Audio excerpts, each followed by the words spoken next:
Welcome to Headhunter podcast. I'm Izabela and I'm your host.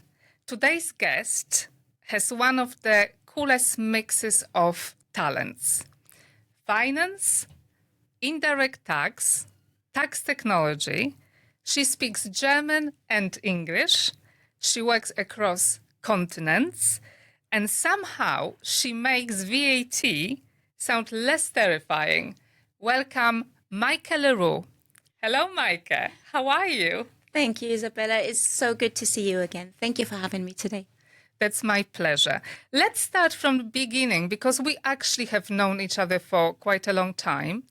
And I believe it was your first role within the finance department. Is it correct? It is correct. It's a long time ago. I do enjoy remembering it. Yes, I was already a recruitment consultant and Micah was working in the finance department. This is how we met first time. Then I've been watching Micah progressing in her career amazingly. She started from VAT consulting, I believe. Let's even go like that step back. I really did join as an accounts assistant in those early days, and I learned finance whilst at the same time getting my first qualification, an AAT qualification. And it was through the challenges we experienced in that business that I came across tax, and that I learned to sort of navigate the first audits we had, and that I learned to deal with tax situations that happened across Europe. And from there took off absolutely into the direction of tax consulting and VAT and indirect tax in the furthest. Mm. So your professional background reflects a great versatility. Finance, indirect tax and tax technology. What motivates your career choices? It's a good question, this one. I feel that I grew up without email. So I'm that generation, we grew up analog. But as I entered my professional life, digital came and joined us. And working in a finance department where I keyed in invoices. I learned all about bank reconciliations. It was all a very manual situation. But over time, digital moved in, and I observed how many onerous processes became digital and a lot less difficult. And shall we go back? Okay. Bear with me. Your professional background reflects a great versatility. From finance to indirect tax, then to tax technology. What motivates you? What motivates your career choices? I love when a process can be simplified, and I have seen technology increasingly do that. So that is, tax returns being submitted digitally. That is documents being captured in much simpler ways. Tax determination being supported by engines. I find it hugely fascinating that the pain that compliance can bring to a business, where the focus really is on winning business, bottom line of the business, making money, cash flow, is to not worry about compliance. And my career choices and the roles I held in have really been gradually from one to the next been driven by opportunity to simplify and to help making software and solutions better and more seamless. Amazing. Thank you. So German and English. Do you use each language for a different mood? I love that one, Izabela. And indeed, certain moods or, states of mind, the German will come out heavier. People have commented on the accent and certain... You've got a beautiful, soft accent, Micah. I love listening to you. You are very kind. There is a benefit in the bilingual thinking, for sure. And I have made sure that my children have picked up both languages as well. The older ones perhaps more so, as opposed to the youngest who was born in this country. But I feel, two languages is almost not a lot. There are incredible language talents out there who can so easily translate from one to the other. Yet, what I do like, and that is very much part of my professional existence, is translating between systems, translating from regulation into what does that look like in a system, what does that look like as a user experience, how do you communicate that to various teams? Translation skills come in there. Absolutely. That's great. Thank you. So we are all very interested, I'm sure, about Micah outside of work. So what is Micah like outside of work? Let's dig into this one. What do you like doing outside work? What is your hobby, perhaps? Things which make you feel relaxed and comfortable. How you relax? I am so privileged to live at the South Coast. We are very fortunate living in this part of the country, and I do love walking by the seaside, as simple as that, with my gorgeous little wire-haired Dachshund Barney. And I have a family. I also really enjoy yoga, which is something that has stuck with me for a long, long time. And I do have a love for classic cars and all things vintage. There is that. I love that. That's great. And you are also a parent, you've mentioned. And I find that parenthood teaches us all much more than any job can. So what have your children taught you about yourself? Becoming a parent has certainly taught me the importance of trust. Trust is just so important. One of the early learnings or memories from my, for example, teenage years is that children will always do, copy behaviors they see rather than things they are told. And I have found that sort of being trying to be a good role model that always aims to be honest, or guiding with honesty and being trustworthy is something that is very important to me. Great. Love it. Thank you. Thank you. I remember you told me you took a trip in America. You hired a car and you went to America with your youngest, with your young daughter. Tell us about this journey. Gosh, you remember that? Yes, that was a wonderful trip. We did that shortly after sort of lockdown and when travel was possible again. And it was a wonderful and really meaningful trip. And we actually, we had various stops on this trip, during this trip. But the highlight was certainly driving the Pacific Coast Highway. That was incredible. That really was that had some mind-blowing moments. Absolutely. So you started from Los Angeles, yes? That's right. That's right. So what's the next? we did. You got to do Disneyland when in Los Angeles, and did some of the other sort of tourist amusements.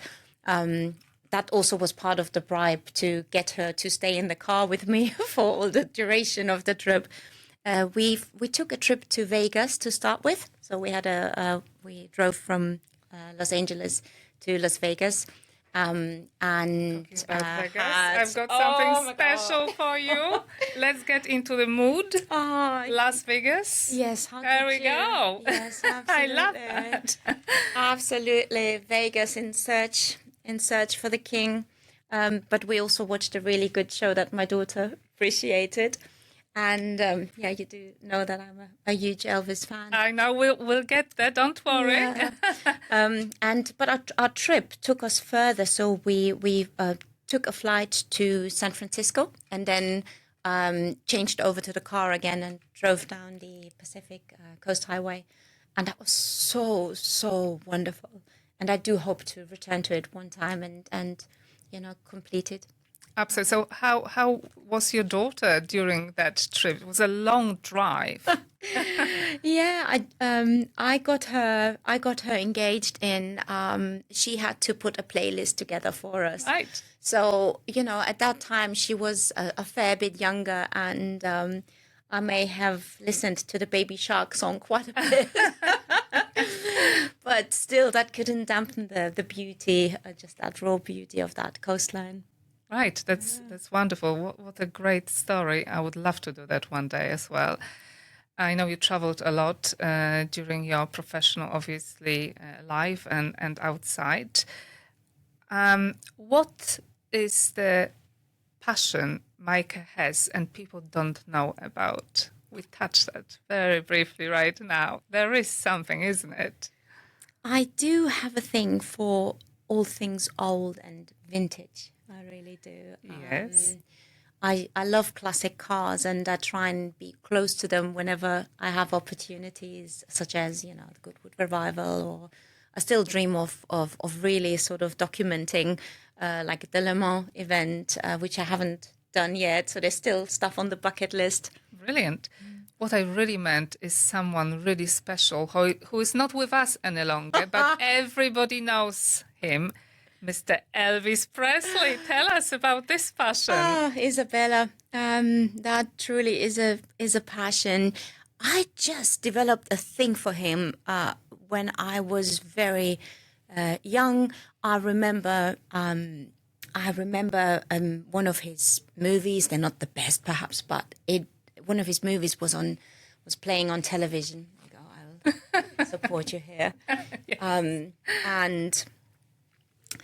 And he was singing, and I remembered that was also music my mum played in the car, and it just touched my soul somehow. It's one of those intangible things, there's something enduring in his music. And so, a few years ago, I finally fulfilled my dream and actually visited his house in Memphis, Tennessee, and went to Graceland, and I did that by myself. That's really... You are so brave. You drive in America on your own and you just travel on your own. This is amazing. I absolutely love that. What is your favorite song of Elvis Presley? If you could choose one, or maybe two. Only one?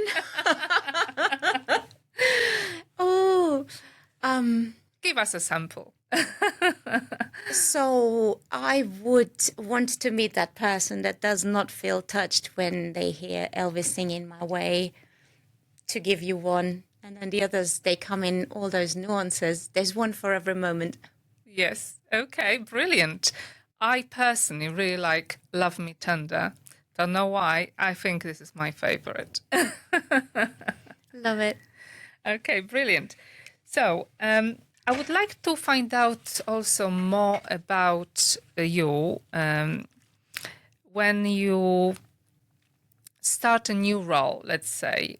How do you prepare for a completely new challenge, completely new environment, new organization, new company, and how do you prepare for that? Good one. At the end of the day, these things are all about learning how to connect, how to sort of be a person that can bring trust and a sense of community to a role. I will explain so that makes sense. You have to do an awful lot of listening and reading, of course, about who is that business, what is the audience. Can you easily identify with the audience? What will pain points be that this audience might experience?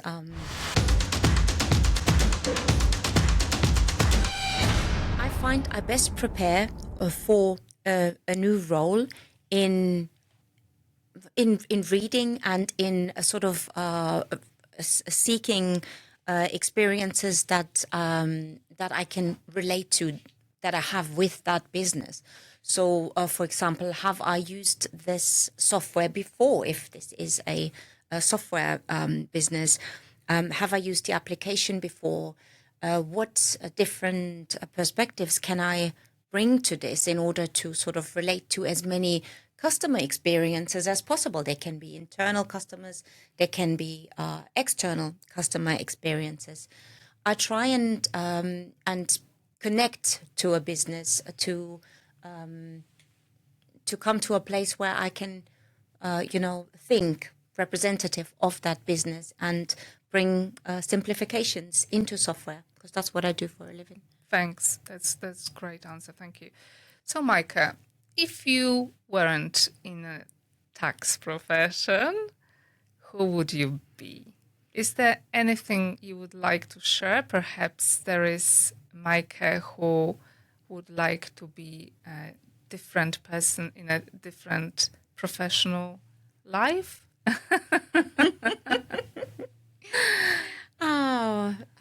She may have done really well becoming a mechanic. And she would have been able to sort of apply herself in fixing older cars.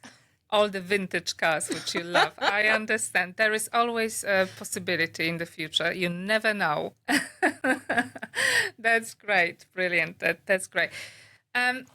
One of my favorite questions is, no pressure, if you had a choice of having a dinner with any alive or not alive, or dead person, basically, who would you invite? You can choose between 3 and 5. Oh, that's certainly an interesting. I know the answer for one. No, you'd think I'd get him to dinner, but no, I actually wouldn't. There are an awful lot of interesting sort of women in history in the past, and it would be fascinating to connect with some of the passion, for example, of the suffragettes, and have someone there. How many people can I bring? Well, I said between 3 and 5, but carry on. I like the female power. Definitely that. But, I also feel that literature and poems are very important to our life and to our sort of cultural being. So, you might find like a German writer from the 18th century there. So I think it would be quite an eclectic audience eating. That's brilliant. Well, I must say, I love hearing this part of you. This is absolutely amazing. It really shows how versatile you are as a person and as a professional. So that's brilliant. You've been in a tax leadership position for quite a long time. If you could maybe advise any newcomers, new tax professionals who are actually joining just to be in this profession, and they just pass the exams and they're, starting a new role, is there any particular advice you could give them? It's so important to bring your curiosity, to be curious, to be inquisitive, and to try and understand, or sort of lean in to the processes and question. Why are things done certain ways? Why do certain processes exist? Are solutions applied? Platforms used the best possible to deal with certain scenarios that they may come across? Curiosity, really. Brilliant, thank you. That's great. So you have given advice to future tax professionals. I would like to ask you a question. If you could give advice to yourself, let's say you are 20 years old again, what advice would it be to Micah, who's 20 years old?